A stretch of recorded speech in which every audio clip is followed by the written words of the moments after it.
Hey everybody, it's Matthew from Den of Geek here. We're at New York Comic Con talking to the cast and producers of Manifest, which is your favorite show, our favorite show, everybody's favorite show. So with Season 1 going to full order last season, what stories did that allow you to expand on? And is there a shorter Season 2, more restrictive, or does it simply allow you to kind of tighten and have more succinct writing?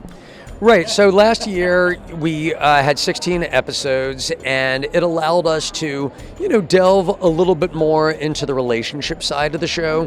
The mystery side of the show is what it is in the sense that I've had a roadmap from the very beginning, and I know how much mystery I have to get through in Season 1, 2, 3, 4, 5, all the way to, my 6-season plan. So come hell or high water, I was going to get to every mysterious place I needed to get to as an endpoint. And that'll be the same in Season 2, 13 versus 16 episodes. I'm still going to get to the same ultimate puzzle piece that I need to get to in the end. So, right, we had a little bit more breathing room on the relationship side of the show. This year in Season 2, yeah, you're right, it's a little bit tighter, and we're also introducing a couple new characters. So I think that as people watch the show, they might feel that it's a little bit pacier, that we're kind of bouncing around a little bit more from story to story. But the ultimate card turns on the mystery side and also on the relationship side will still play out. So I wouldn't say that I changed my game plan, but you're right, some of the story will be a little bit more efficient than it might have been in a 16 or a 22. Thank you so much for being here. I really appreciate it. Thanks for having us. So for Josh, so Ben's ex-girlfriend is going to show up this season, played by Yasha Jackson. So is it fair to say that the things between Ben and Grace are going to continue to be complicated, even though that his wife is on board with the callings? I think things will continue to be complicated just because of their situation, but I think as we go forward in Season 2 with Ben and Grace that they are actually stronger than ever. Not to say there's not complications that will come up, but they are a strong unit, and I think when those two are together, there's hope in Manifest. And Melissa, we hear that you're going to get a new partner this season. Where's the dynamic going to be like with that? What is the dynamic going to be like? Well, yeah, the last season ends with us not knowing who gets shot. So if it is Jared, then I have to have a new partner. But I think that you're going to like her. She's really cool. I mean, sorry, Jared, but even if you're not dead.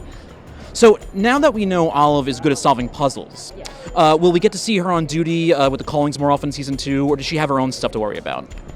Olive in Season 2 she goes down a downward spiral. It's sort of intense, and she's dealing with her own stuff. I think from Season 1, most definitely in Season 2, she's the only one that doesn't get callings. So, that's kind of like she's the odd one out, and beside Grace, but it's a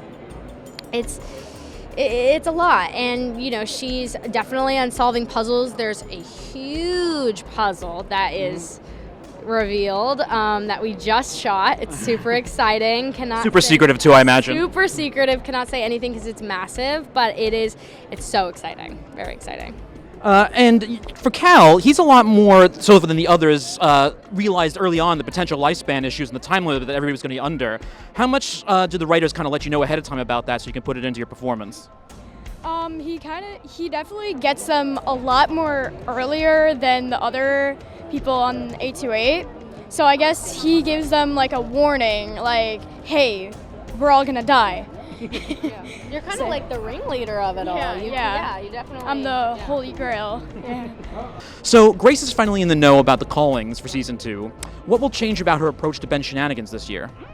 Well, she's much more supportive of the shenanigans.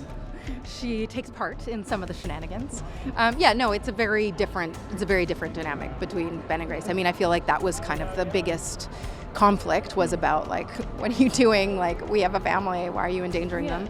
And now they're kind of on board and they're a bit of a team. So. And with all that's happened to Sanvi at the end of Season 1, do you feel like last year was more of a prologue to your story arc and the producers let you know what was going to happen more in Season 2? Yeah, we should all be terrified for Sanvi, Season 2. Okay. Yeah, she starts to really put herself in a lot of danger and go to extremes to figuring out what's going on. And, she experienced some trauma end of season 1 with her PTSD. And the trauma she's about to experience in season 2 is terrifying. And I'm so excited. So, for Jared, with the new captain in charge of the precinct, how is Jared's job maybe going to be easier or harder? Oh, that's a great question. Well, if Jared actually is still here, you're going to see a very different dynamic inside the precinct this year, in a sense that this person has a very strong voice. She's an awesome actress. She's just a character. We've had such a great time working with her. And she brings a totally different element inside the precinct. With Jared, Michaela, and everybody, she definitely, Captain Bowers, she's a real deal. You got to watch out for her. So. And do you think that the sense, or maybe viewers are rooting for more of a Zeke-Michaela pairing or a Jared-Michaela relationship, and that conflict is alive and well in season 2? Yes. In flashbacks, maybe. No, I don't know. I think based on the way the season ended, I would assume that most fans would rather see Zeke and Michaela. But I think, don't you think so? I mean, it was ended. I want to see Zeke and Michaela. The way Jared doesn't need it. Jared needs a break and a psychologist, like a psychiatrist. I mean, a break and a psychiatrist. He needs a psychiatrist. I think it took a dark turn, and so and it seems like Zeke and Michaela have so much in common, and they've been through similar things, and that's hard for Jared because he didn't experience callings like they do.